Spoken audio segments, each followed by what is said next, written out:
21 years ago. Not in this institution, some other institution. I'm also a doctoral candidate in the Faculty of Education. So if there are education students, I'm keen to meet with you as well. I will pass it on to my dear colleague, Natasha Clark.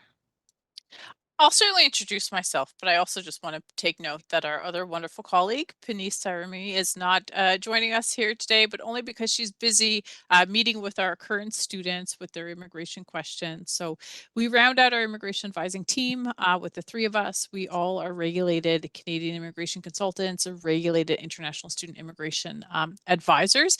So that means, of course, that we have the designation to be able to provide immigration advice and support. And our team is there really to support international students of Memorial. So we are very focused on that aspect of your experience and your immigration stay, right? That is our scope of advising. That is our knowledge area. This is what we do day in and day out. So we're really there for you to help answer any questions you have about your international student status. So Panis has been with us now for just over a year. I think she's been advising as an international immigration advisor at various institutions in Canada, and was a wonderful advisor. And certainly when you connect with us, it could be any three of us when you send us an email. I myself am Natasha Clark. My pronouns are she and her, and I'd like to recognize that I'm a non-invited settler here in the ancestral homelands of the Beothuk and Mi'kmaq. My ancestors came over as settlers from England several generations ago and settled in this land. I have been working at Memorial University. I did my undergrad at Memorial and a master's degree at Toronto Metropolitan University, and have been working as an international student advisor for many, many years. So it's really wonderful every year to get to meet new students. So we're so happy. Yeah. Sorry, I just want to move the slide. Yeah, thank you, Natasha. So today's session we will try to discuss some of the key aspects. So hopefully by attending this session, you will be able to describe the difference between a visa or electric travel authorization and study permit and the importance of a passport. You will be able to describe how the enrollment status impacts your eligibility to work and study. You will learn some memorial terms for immigration purposes. You'll be able to describe eligibility criteria for the co-op work permit application. You'll be able to describe the post-graduation work permit eligibility requirement. You'll be able to identify 3 sources of finding immigration-related information and navigate the immigration support for international students in the Brightspace. You will also get to identify at least one way to connect with an international student advisor, immigration, RCIC or RISIA. All right, so we are going to get into it. So of course, in order to come to Canada and be an international student in Canada, you have very many, I guess, valuable documents and things that are part of that immigration journey to come here to Memorial. And first of all, of course, you would have a passport that would authorize you to travel. And a passport, of course, was also needed in order for you to apply for a study permit or a visa to come to Canada. Now, your passport is not a Canadian immigration document, so it's not something that our team has any real expertise in, right? This is the expertise of your home country's government, and every country has different kind of rules and processes that they follow in terms of eligibility for a passport, processing of a passport, if your passport is going to expire, and renewing that. Okay, it does happen for our students sometimes that while they're here in Canada as students, that their passport expires while they are here studying. And it's important, you know, to be ahead of that expiry, right? So if you're in a situation where your passport may expire while you are in Canada, you need to make note of that date and take action as soon as you can to go through the process to extend your passport. And what that looks like will be different depending on the country that issued that passport.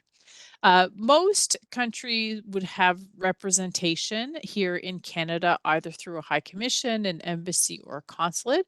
Of course, that's not true of every student that comes.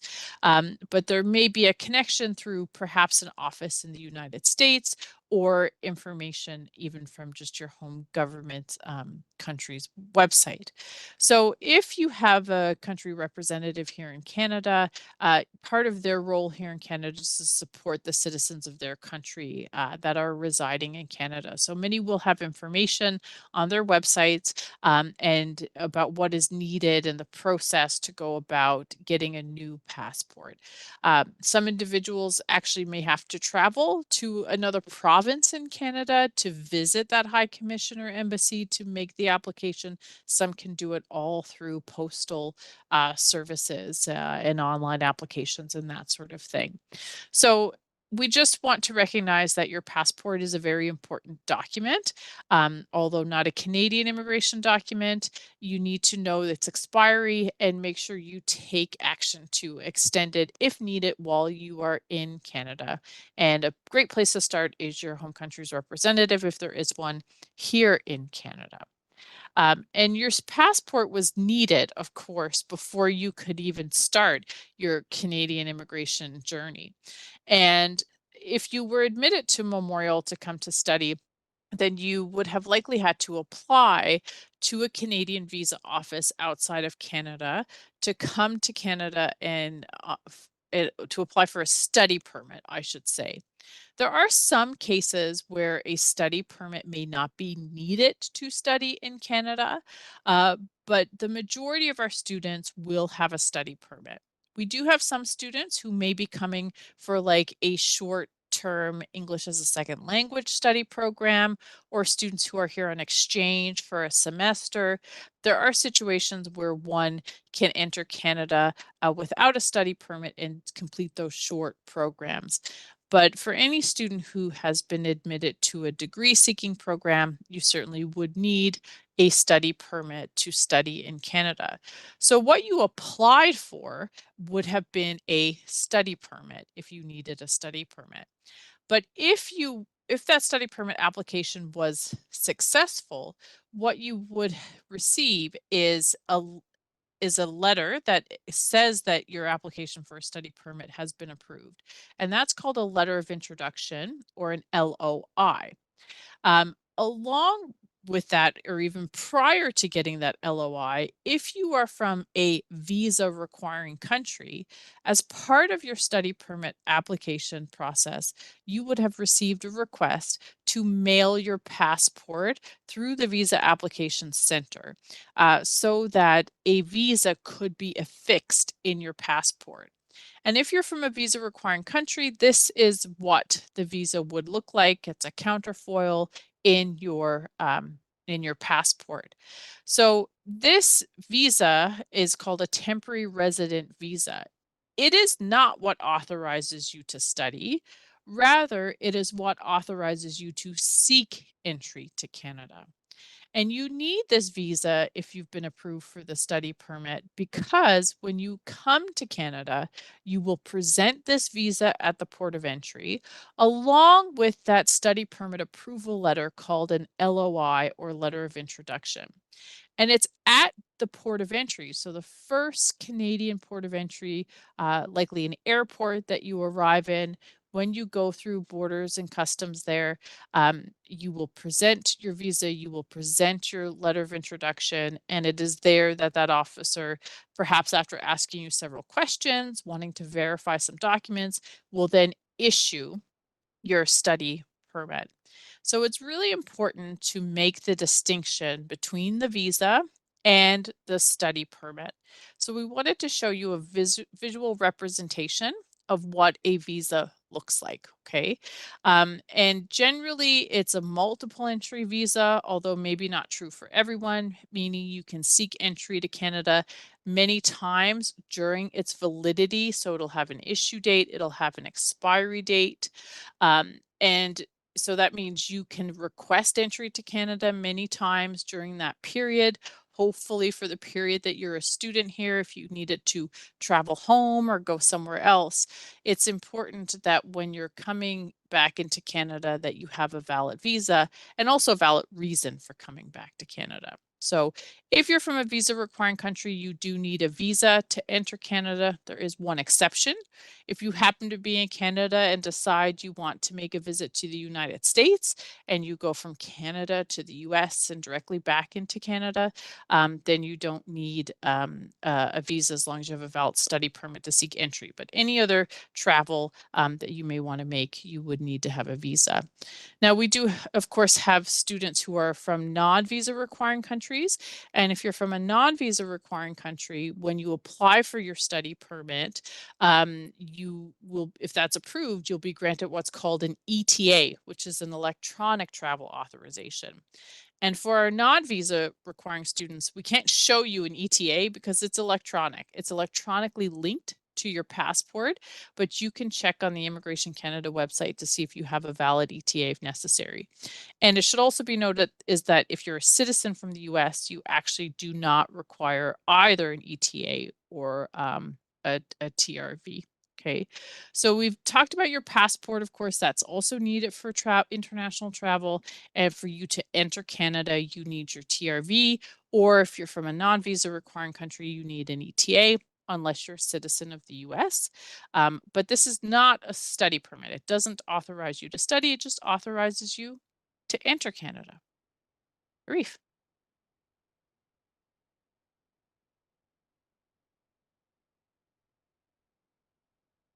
Oh, sorry, Arif, are you there?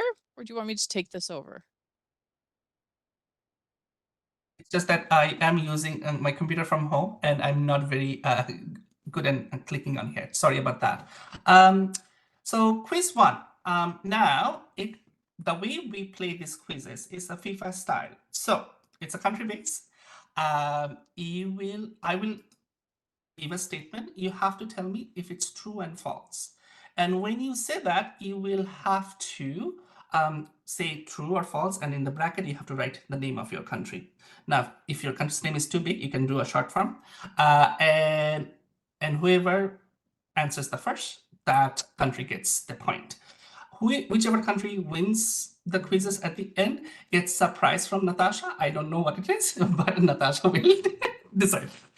Knowing her, it's most likely going to be a chocolate. So I am going to take the first one. And again, if you answer the question before I finish the statement, then it's a foul. So you get a yellow card. So you don't get the point. Okay. So let me finish the statement first, and then you type. So visa is an official counterfoil document issued by a visa office abroad that is placed in a person's passport to show that they have met the requirements for admission to Canada as a temporary resident, a visitor, student, or worker. True or false?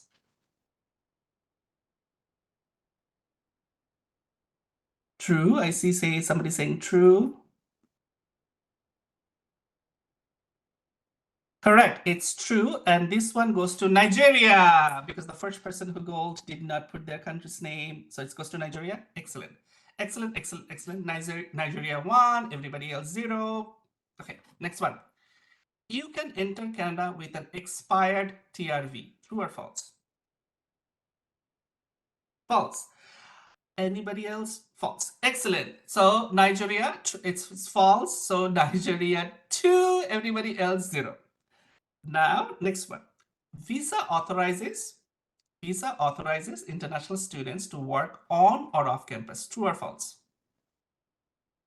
False. False, false, false. I think this one is Ecuador. Ecuador got the third question correct. Yes, it is wrong. It's your study permit that authorizes you to work on or off campus. And last one, visa can be renewed from within Canada. True or false? False. No countries was meant. Oh, true. Oh, excellent. Nigeria, true. Visa can be renewed from within Canada. So Nigeria 3, Ecuador 1, rest of you, good luck next time. And 4 was really just a bonus, I think, because I didn't cover that in the presentation. So Yeah, I think we mentioned like the visa is multiple entry. Hopefully it's valid for the entire time you're in Canada so that while you're here, if you had travel plans going back home, you could use it.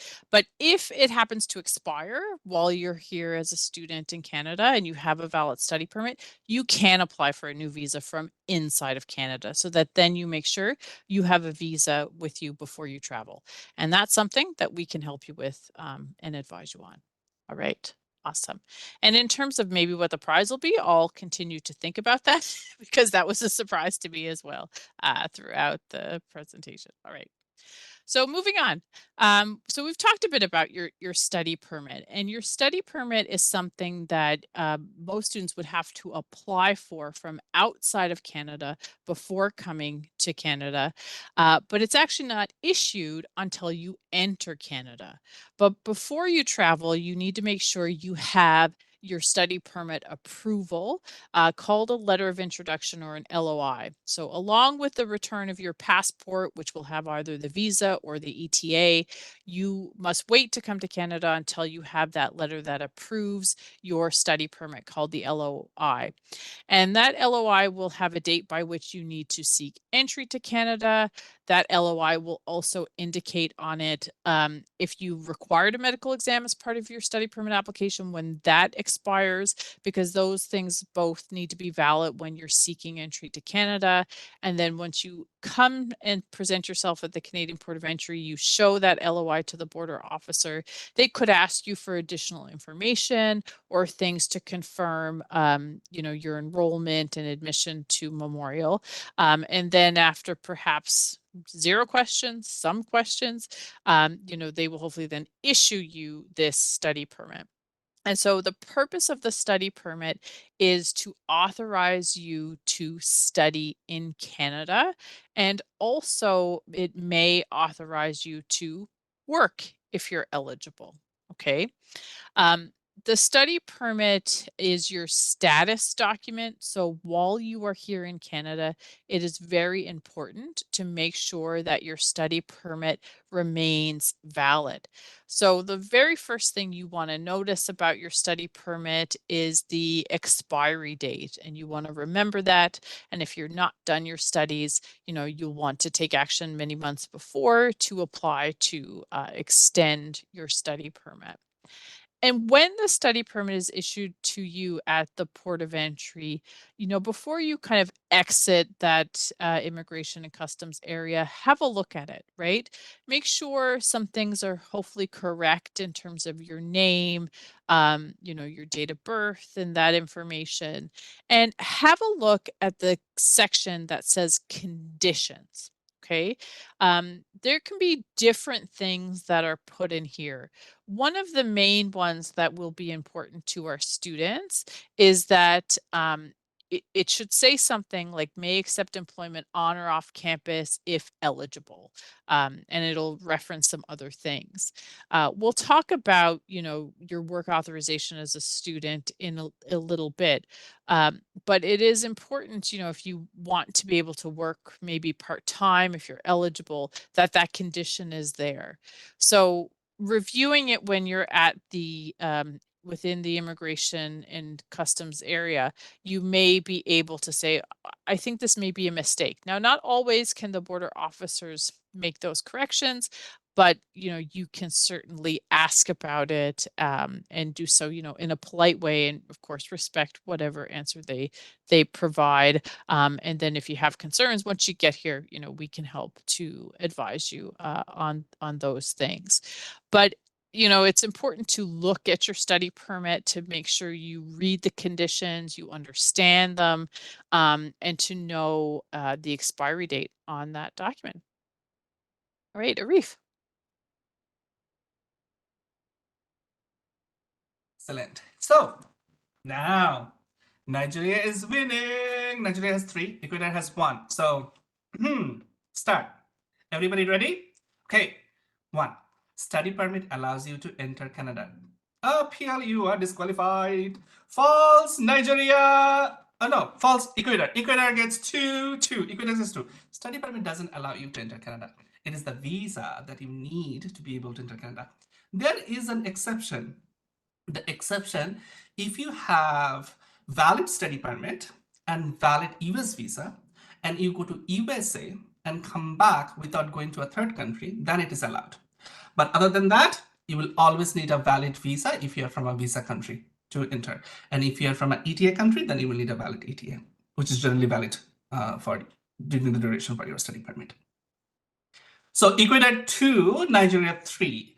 Ecuador is very good in soccer, so I think they may win. So fight it. Bangladesh, I'm really sorry for disqualifying you because you just answered the question before I finished. So study permit authorizes you to work if you meet the conditions. True! First goal for Sri Lanka! Amazing. By the way, I am going to Thailand in this winter vacation, and I may go to Sri Lanka. So Sri Lanka 1, Ecuador 2, Nigeria 3. Nigeria is still leading. Third question. Study permit cannot be renewed from within Canada. False! Nigeria 4. Study permit cannot be renewed from within Canada. It's false. Oh, no, it's false. Yes, it can be renewed from within Canada. I got confused. Sorry about that. So Nigeria 4, Ecuador 3, and Sri Lanka 1. Yes, let's go. All right. So there's a lot more to know about your study permit, right? Which gives you status to stay in Canada, and has different conditions that you have to meet. You need to make sure you're in compliance with the conditions of your study permit. But to be able to understand, I think, what all that means, it's important to have an understanding of kind of key terms because your study permit is so closely linked to, your studies here at Memorial. And so you want to be able to understand, how Memorial defines, a period of time and how the academic year and the academic calendar goes. What is considered for you to be a full-time student? When or do you have breaks within your program? What if you had to take a gap from your studies? Or if you didn't perform well academically, what could that mean? So some key terms to understand. Firstly, an academic year. So at Memorial University, our academic year goes from September to August. Our academic year begins with the fall semester, which runs from September to December. Our second semester in the academic year is our winter semester, which runs from January until April. And our third semester in the academic year is our spring semester, which runs from May until August. So fall, winter, and spring form the academic year. And within the spring semester, there's also sessions. So the spring semester runs for the full of kind of May to August, but there is an intersession that happens in May and June. And at the Marine Institute, they call that a technical session for some programs. And then there's the summer session in July and August. So there are some courses offered, particularly at the undergraduate or diploma level, where they will kind of condense and speed up the course so that you complete it in 2 months during a session instead of going throughout the whole semester. Okay. So we are currently in the academic year 2024 to 2025. So it began in September 2024 and will end in August of 2025 and is comprised of 3 academic semesters: fall, winter, and spring. Now, your registration and enrollment is semesterized, right? So when you register just for that semester, and then you have a time to register in advance of the next semester. What makes you a full-time student in a particular semester will depend on your level of study primarily. So how Memorial defines a full-time graduate student, so somebody who's studying at the graduate level, like a graduate diploma or a master's or a PhD, is different to how we define what makes somebody full time at the undergraduate level. So, somebody who's doing a bachelor's or an undergraduate diploma or certificate. So, our graduate students, their full time status is not based on the number of courses they take in a particular semester. Rather, it's based on how they have applied and are admitted to the program and how they intend to complete the program. So, the definition in the university calendar of a full time graduate student is one who works no more than 24 hours a week. And so the idea is that you are devoting the majority of your time and attention to your studies. So you're working to do your master's or your PhD on a full time basis. You're devoting the majority of your time to your courses or to your research. But there's not a particular a minimum amount of courses that you have to take, although those can be recommended as part of your program of study. Undergraduate students, definition of full time is directly linked to the number of courses you take, and more specifically to the number of credit hours you are enrolled in. Each course will have assigned a certain number of credit hours.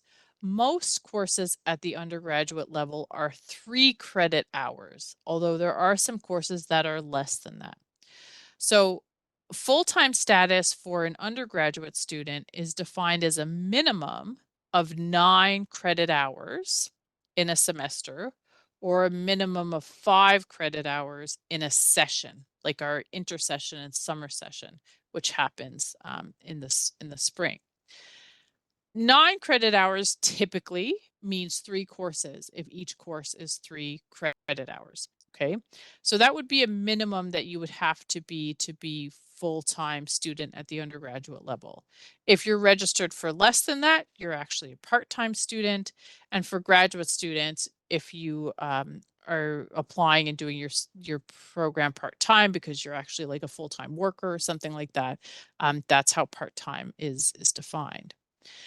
Um, Now, in terms of immigration, it's important that you make reasonable progress towards your program, right?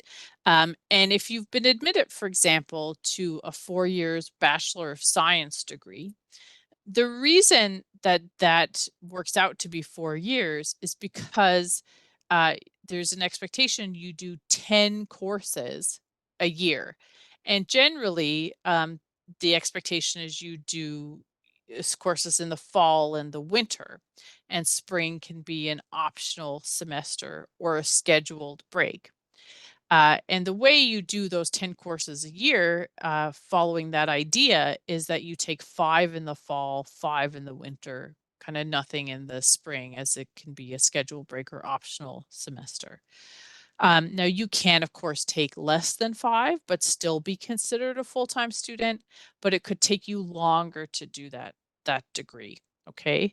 And from an immigration perspective, it is important to try to make reasonable progress and do it in as close or as reasonable a proximity as how long the program is designed to be. So it's important to think about that. So, we've talked a little bit about schedule breaks already, and we've given the example that for our undergraduate students, generally the fall and the winter are the regular academic semesters, and the spring is optional because there's always fewer courses offered in the spring and during the sessions. So, a lot of students will take that as a break, although you could choose to still take courses during the break if that worked for you. That's the case for most undergraduate programs, but there are undergraduate programs that are really structured. Sometimes not in the first year, but once you get in and declare maybe a major, or if you gain entry into a competitive entry program like the Bachelor of Engineering, like the Bachelor of Science in Computer Science, like the Bachelor of Commerce Cooperative. all these programs often become very scheduled, and sometimes the spring is actually a regular academic semester. So to know if it's a scheduled break for your program, you're certainly always welcome to ask us at the immigration advising team, but you really have to consider your program structure. Okay. And graduate level programs are very different. Graduate level programs actually have no scheduled breaks because you maintain your enrollment and it's rolled over semester after semester. You're always meant to be a full-time student and be devoting all that time to your scholarship. So our graduate students have no scheduled breaks. Our undergraduate students, for most programs, will have a scheduled break in the spring semester. Also, time in between semesters, as well as midterm break, can be a scheduled break. Okay. So a scheduled break is something that's scheduled by the institution. It's not a break that you choose to take. It's as part of the academic calendar. It's how the program of study is laid out. Now, if you're in a regular academic semester, but for whatever reason you can't continue on in your studies, that would be called taking a leave of absence, right? So taking a break or being absent from your studies. Leave of absences may be approved in some cases or could be not approved. So an authorized leave of absence versus an unauthorized leave of absence. It's really only our graduate programs, because the enrollment is rolled over all the time, whereby you can actually request an approved leave of absence. Our undergraduate students can't request an approved leave of absence. Rather, they just don't register because you have to actively register yourself. And then is if you don't register, you still maintain eligibility to register in the next semester. You'd have to be absent for a period of 3 semesters before you'd have to reapply for admission. It's important to know about what you need to do if you have to take a gap from your studies. So, is there a way you have to request a leave of absence? Can it be approved? Could it not be? How would that impact your academics? But you also really need to consider what a leave of absence can mean for your immigration, because there can be some impacts there. So we want to introduce this idea of a leave of absence just so you're aware of what that term means. But it's certainly not a way to encourage leaves of absences. They can have impacts on your immigration status, but we, and believe it or not, Immigration Canada, recognize that there can be extenuating circumstances and reasons why one may have to take a leave from their studies. So you just need to understand, I think, right? You can't help having to take a leave, but it's certainly not anything that you would do without a very valid reason. Okay. The last term here is an academic suspension, and this is basically a leave from your studies, but it's a required leave because you have perhaps not performed well academically, or have been accused and found guilty of some academic misconduct. So a suspension would also create a gap in your studies, which can have some very negative immigration implications. So if you find in a position where you could be placed on academic suspension, you definitely want to talk to an immigration advisor about that. A suspension basically means that you're not permitted to return to the university, typically for a period of maybe 2 semesters or 3 semesters. Okay. So, keeping all of that in mind, I think it's important to understand, about what your responsibilities are as a study permit holder, what the conditions are on your study permit, because it's very important that you maintain compliance with those conditions. Immigration regulations and policies can be quite complicated. And so that is why we're here to help give you that individual advice, as well as to help kind of interpret those regulations for you. So as a way to try to simplify it a bit, because this is your first introduction into kind of this immigration journey as a student at Memorial, we're trying to break it down into kind of 4 key things that we'd like you to take away and know about your study permit status. The very first is really not to let your study permit expire. So it is very important to know the date that is set on your study permit, that says the expiry date, and to take action many months before to extend your study permit if needed. Okay. If you have applied to extend your study permit before it expires, if it happens to expire while it's in process, the extension application's in process, you have what's called maintain status. So you keep that status and can continue your studies and your work as you were doing. But if you don't apply to extend your study permit before it expires, you're then out of status, and then you don't actually have legal authorization to continue studying. So it can present all kinds of issues where you'd have to stop studying, and if you were working, stop that as well. You do have a period of time when you could apply to restore your status if you've gone out of status. So you could stay in Canada while that's happening, but you couldn't resume your studies or anything until it was successfully restored. Okay. So it is important to note the expiry date on your study permit.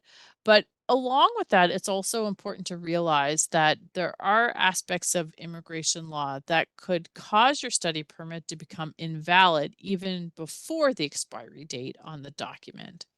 And that has to do with when you complete your studies or if you cease studying at this designated learning institution and want to start at another designated learning institution. You would need a new study permit for that, right? So your old study permit could become not valid, for example. And if you end up finishing your program like quicker than expected, your study permit in most cases actually becomes invalid the earlier of the date on the document or 90 days from completion of studies. So a lot of these regulations are really designed by the government of Canada to ensure that people who are coming to Canada on study permits are studying, because there is also this condition on study permit holders that they have to actively pursue their studies and maintain their enrollment. And that means a few things, right? One is that, you should be registered in every semester that is a regular academic semester for your program. If you're not registered, it could be because of an authorized leave or an unauthorized leave, as we've talked about. And you might not necessarily be able to stay in Canada while on those leaves on a study permit. Okay. So if you're not maintaining your enrollment, that's one thing. Also, the other part about actively pursuing your studies, as I mentioned, is about making that reasonable progress towards the completion of your program. So if you have been admitted to do a 2-year master's program, the way you achieve that is to, follow the academic calendar, be registered every semester, take the courses that are required in the order that they're required, because some courses are prerequisites, right? Same for undergrad, that to do a 4-year degree in 4 years, it's those 10 courses a year. So it is okay if you take longer to do your program, but it still has to be what would be appeared reasonable, right? So you should be making the effort and attempt to complete the program in the time that is generally allotted. So, you know, the validity of your study permit is a condition on your study permit. You need to understand, when your study permit is valid and when it could become invalid if you finish your studies early or if you change institutions. You also have to understand that condition to actively pursue your studies and maintain your enrollment. And that if you're not a registered student, it doesn't necessarily mean that you can remain in Canada. You need to seek advice on that. And there could be other conditions that might be written on your study permit. Some individuals have to undergo a medical exam as part of their study permit application, others don't. Sometimes, if you don't have a valid medical exam, you might see conditions or remarks on your study permit to say that you can't work in certain areas, like in healthcare or with children or with the elderly. So, you need to understand that so you're not looking for a part time job, as a home care worker or working at a day camp with children, for example. And so if you have any questions about the conditions of your study permit, you can let us know. One of the biggest conditions, and one that, you know, is can be a bit complicated, I think, even though I think many students believe it is quite straightforward, is the condition on your study permit that authorizes you to work. Okay. So, in order for your study permit to authorize you to work, number one, that condition must be written on your study permit. And in the majority of cases, it is written on the study permit. But it does happen sometimes where that might not get printed on the study permit. And if that doesn't get printed, then you can't work. You also wouldn't be able to get what's called a social insurance number, which is needed for you to provide to your employer in the initial days of your employment so that they can pay you and deduct and report taxes on behalf of that earned income. So, if for some reason you don't have that condition, you can talk to an immigration advisor about what you need to do. So, the first thing you need to know to use your study permit to work is that that condition has to be there.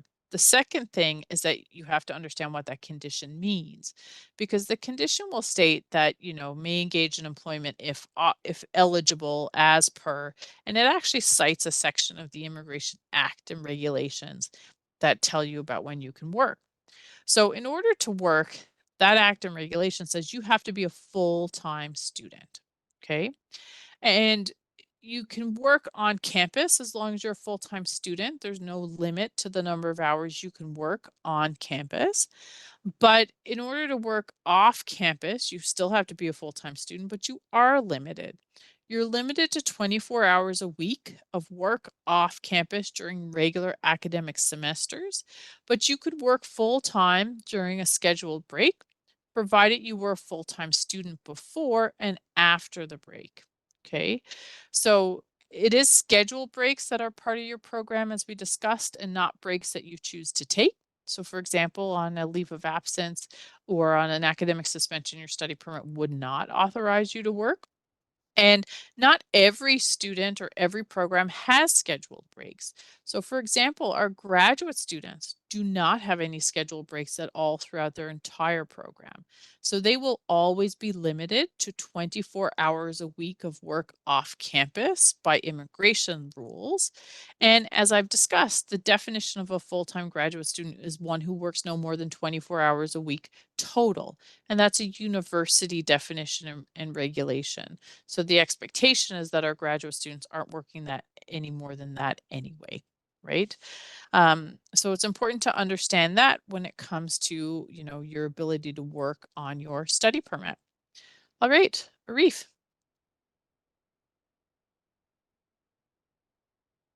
Thank you. So if I understand, it's Nigeria 4, Ecuador 3, and Sri Lanka 1, right? Right. Let me see what people say. Oh, okay, so get ready. The first questions. Undergraduate students can work full time during their scheduled break. True or false? True. Yes, it's true. You can work full time during your scheduled breaks. Nigeria 5, Ecuador 3, and Sri Lanka 1. Next one. Graduate students do not have any scheduled break. As a result, cannot work more than 24 hours off campus during their program of study. True or false? True. Correct. Nigeria is again 6 goals. Number 3. Part-time students are eligible to work. True, man, no. You have a chance to score. Oh, false equator. Good. 461. Yeah, part-time students are not eligible to work. If you're part-time students during your scheduled break, that is a different story. But part-time students cannot work at all altogether. Students who are on leave, authorized or unauthorized, are not eligible to work on and off campus. True or false? True, Nigeria. True. It's true. Students who are on leave, authorized or unauthorized, are not eligible to work on and off campus. So Nigeria 7, Ecuador 4, Sri Lanka 1. Excellent. All right. So thanks so much. We're going to move on to talk more about working, right? So your study permit provides some work authorization, but you can see it's really just designed for you to maybe be able to work part-time while you're a student. There are other types of work authorization outside of your study permit that you might be eligible for while you're a student or after you graduate. One is called the co-op work permit. And this is a separate work permit, separate from your study permit, that would be needed if your program includes some sort of work experience as part of its curriculum. So your program may refer to that work experience component of the program as a co-op, as a work term, as an internship, as a placement. It could be paid, it could be unpaid, but it is work experience as part of your studies that's needed for you to graduate. So if you are in a program that has such a work component, you need a separate work permit called a co-op work permit. Now, you may have applied for it as part of your study permit from outside of Canada. So, when you enter Canada, it could be issued to you at the port of entry, or perhaps you didn't apply for it, or there's an issue when you enter Canada and it's not given. Or maybe you didn't apply for it because you haven't yet been admitted to a program that has the work component because you intend to maybe apply to that competitive entry or declare that major later on in your studies. So if that's the case, and you need a co-op work permit, you can apply for that from inside of Canada. And you should do that many, many, many, many months in advance of when you are meant to have that work placement as part of your studies. And so to apply for that co-op work permit from inside of Canada, you would need to hold a valid study permit that you got as part of being admitted to Memorial. So that's named as the DLI on your study permit.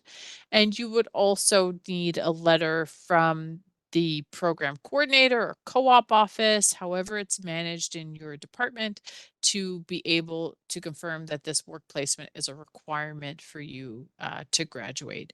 So just know that if you have a co-op or work placement as part of your studies, the work authorization as part of your study permit does not cover that off. You actually need a separate work permit. You don't have to pay for it, but you do have to apply for it. There are certain documents that you need, and it can take many, many, many months, up to half a year or so, to apply and obtain. So it's important to plan ahead and make sure you have the proper authorization.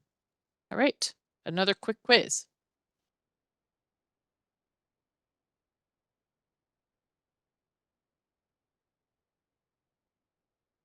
Hey, very quick quiz.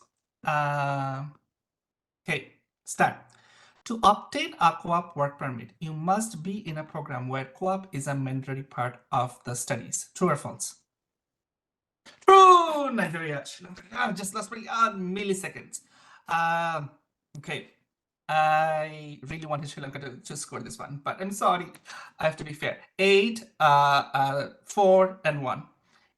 Now, next question. The application fee for the co-op permit is $500. True or false?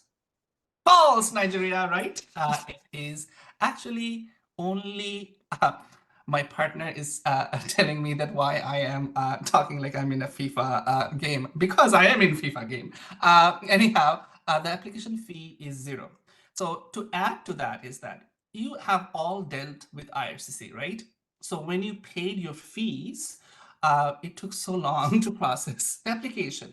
Now for the co-op work permit, you are not going to pay anything. So imagine how long it will take. So please submit your application. If you're in a co-op program and you do not have the co-op work permit, please connect with us and apply as soon as possible. All right. So now we're going to talk about work authorization. That might be something you want to apply for when you have completed your program at Memorial. And so while that might seem like it could be some time away, it's important to kind of make note of certain things to plan accordingly so that if this is your ultimate goal, that you're working towards still being eligible for that. And so we're talking about the postgraduate work permit, or the PGWP. Now, of course, it's important to note that these are the regulations and eligibility criteria that govern the postgrad work permit program today, right? And these regulations and things can change. So it's important to note that. And if this is your goal at the end of your program to get a postgrad work permit, to stay up to date and to see, what those changes might be, and to consult with us, as we can certainly be in a position to interpret those rules for you. But as it currently stands, if you want to stay in Canada after you graduate and apply for the postgrad work permit, you have to make sure that you're in a program that is going to make you eligible, right, to apply for a postgrad work permit. And currently, that program would have to be a minimum of 8 months. If it is a bachelor's, a master's, or a PhD, it could be eligible for, it would be an eligible program, provided it's primarily an in-person program. So no more than 50% of the program is online. And you have to be a full-time student continuously throughout your program, except maybe other than a scheduled break, and perhaps, in terms of valid reasons for leave. But, that's why one of the reasons why, if you need to take a gap in your studies, it can have many immigration impacts, and one can be on the postgrad work permit. So you have to make sure you're continuously full-time, that you're studying the majority of your program in person. And so whenever there are in-person courses offered, you should be opting to take those, because you may not be sure, depending on your faculty, if that's going to be offered again, in person in the future.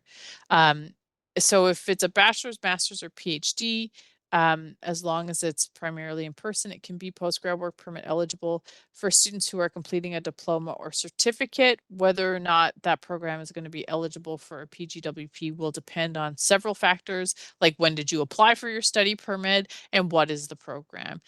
So we can certainly help to interpret that for you. And now when you're done your program, you would have to undergo a language exam and show that you have the sufficient minimum language requirements, for the postgrad work permit. Okay. And you of course have to maintain your eligibility and conditions of your study permit. So even though this is not something you're going to be applying for at till the end of your studies, we recognize that many students are interested in this program, and we want you to avoid kind of making mistakes while you're a student that could jeopardize the postgrad work permit. And those mistakes would be not being full-time and not taking the in-person courses. So that's really the bit of advice at this stage in the game.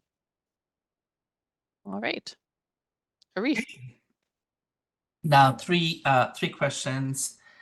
Let's see. One, post-graduation work permit is an open work permit. True or false?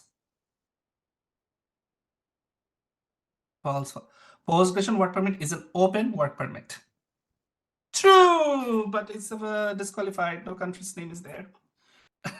Okay, Nigeria, true. Yes, post-graduation work permit is an open work permit. You can use it pretty much for any job field. There are some restrictions, but generally it's an open work permit. Next one is post-graduation work permit is a one-time opportunity. True or false? True. Nigeria, Nigeria, Nigeria, Nigeria, Nigeria, Nigeria. It's true. Post-graduation work permit can be obtained only once. For example, if you, after finishing your undergrad, you go for post-graduation work permit, you cannot again, and then you do masters and you want to apply for post-graduation work permit again, that won't work. The idea is that within the time frame that you get for PGWP, you become a permanent resident within that time frame, or you go back to your country.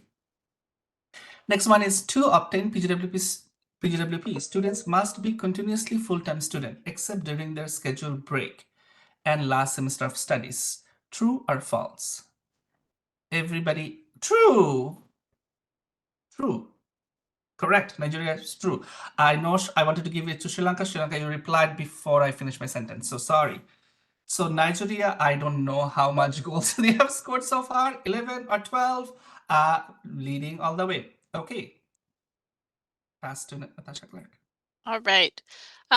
So, I mean, I think, or I hope that we've kind of conveyed that there's a lot of things you need to know when it comes to your immigration status in Canada, and rules can change, and it's important to have an accurate kind of interpretation of those regulations.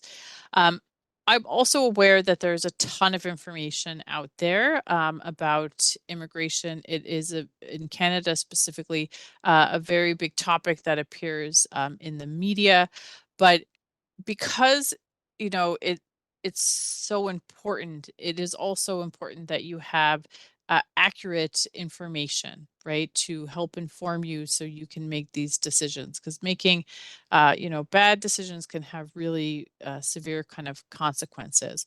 And that is primarily why the government of Canada does try to regulate immigration advising. So within the Immigration Act, it says that one cannot give immigration advice for consideration unless they are a regulated immigration consultant or an immigration lawyer. And that law is there to help protect the newcomers who are coming to Canada, the people who are applying under the immigration systems, from being victims of fraud or being manipulated or yeah, those types of things. So there is one regulator of immigration consultants, is the College of Immigration and Citizenship Consultants, and you can go to their website and you can check to see the status of an immigration consultant to see if they are a member in good standing, if they're suspended, if they have any complaints against them. So if you were to go to that website, you could search for myself, Arif, for Penice, and you would find us there. I point this out because, of course, we are here to help to answer your questions. But if you're choosing to look for other sources of information, if you're having somebody, advise you or give you information, then it would be in your best interest to be sure that that individual is a member in good standing with the regulatory body, or as an immigration lawyer who is licensed to practice in the province where they are. There are, of course, a lot of websites out there that will have information, but honestly, the only website you should be getting information about immigration would be like the Immigration, Refugees, and Citizenship Canada website. There are some websites that can really trickily use that maple leaf and that flag and make it look like it is IRCC website, but make sure it's canada.ca that you're getting that information from. And then, of course, we do have resources and tips and link to the IRCC website on the Internationalization Office website. And it is our team that can be there to help to answer any questions that you might have. Right, Arif? Hey, so last chance. Now, because these are the last chances and Nigeria is just killing it, I need to do something. So each of them the right answer will have 5 points. So you still have a chance to win. So, first one. My friends and family are the best source of information when it comes to immigration. True or false? False. Yes, it is false. Unless, of course, they are immigration consultants or a lawyer, or if you consider Natasha and I as your family and friends, which we are, because we are a big international family. So yeah, it's false. Uh, um, Number two, it is illegal to provide immigration advice without having appropriate license and authorization. True or false? True. True. Nigeria. True. Nigeria just killed it. Just as like slaying. Yes, it is illegal to provide immigration advice without having appropriate license and authorization. A lot of times students ask students based on their experience, and I don't think there is any problem in that. But immigration advising is almost like, sometimes it's almost like very individual. The law is broad, so your case may not apply to the other person's case. So even if you're sharing, please encourage them to connect with immigration advising team, because this is a support that you are paying for. It's a part of your tuition fees, or ancillary fees rather, that you pay for. So accessing this service, why wouldn't you access the service and instead talk to your friends? Yeah, talk to your friends, but refer them to our office so that we can assess the case appropriately and give the best legal advice. And when we are unable to give that advice, we will provide referrals. So consider that. Thank you. Excellent. So we're going to talk about all kinds of different ways that if you have an immigration question throughout your time here as a student at Memorial, how you can kind of get that information answered. One is through what we call our Brightspace course shell. So Brightspace just refers to the technology that Memorial uses for the delivery of their online courses. So if you have a course that's fully online, you're going to access it through online.mun.ca, and you're going to interact with this software called Brightspace. You may interact with it for other kind of orientation kind of programming and required courses that are non-credit courses as well. And even if your course is in person, your professor may use this to kind of upload presentations, class notes, and that sort of thing. So we have a course there that's called Immigration Support for International Students. And if you're starting with us in the winter semester, you're not going to be added to the course shell yet, but you will be in the coming months, so before the start of classes in January. And when you log into online.mun.ca in your course listing, you are going to see that course there. And there'll be a calendar in the right-hand side that will show you kind of different events that are coming up. So we have information there. We also have recorded videos and quizzes that cover different information we think you should know as an international student. And we host live information sessions that are delivered virtually there. And we'll be holding those generally on Wednesdays. And sometimes it's kind of a group Q&A. You can watch the video in advance and come and ask one of us a question. Other times we will invite like a guest speaker to come in and talk, because we focus on, international students. Like I said, we're very focused on that aspect of immigration law, but we also understand that our students have questions about becoming a permanent resident of Canada. So we do several times throughout the semester bring in immigration lawyers, government representatives to talk about those programs. Okay, so we strongly encourage you to get active in our Brightspace course shell. And, besides that, there are many ways that you can connect with us. If you want one-on-one advising, you're encouraged to book an appointment, and they're 30-minute appointments. They often default to virtual, but we can certainly accommodate you depending on the advisor for an in-person appointment if that's preferred. And so an advanced appointment is what's recommended, because if you show up in the office, we're not always available. It says we may be meeting with other students.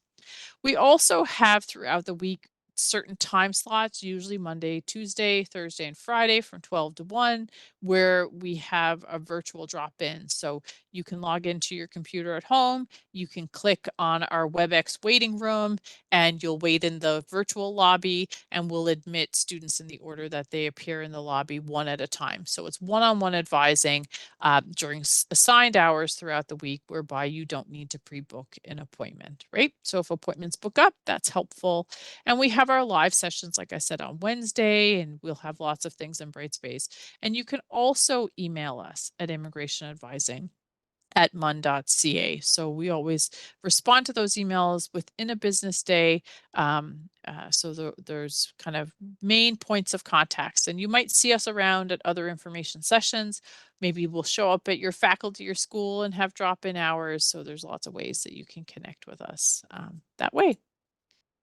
So that is the presentation, but now we want to move into kind of the question and answers.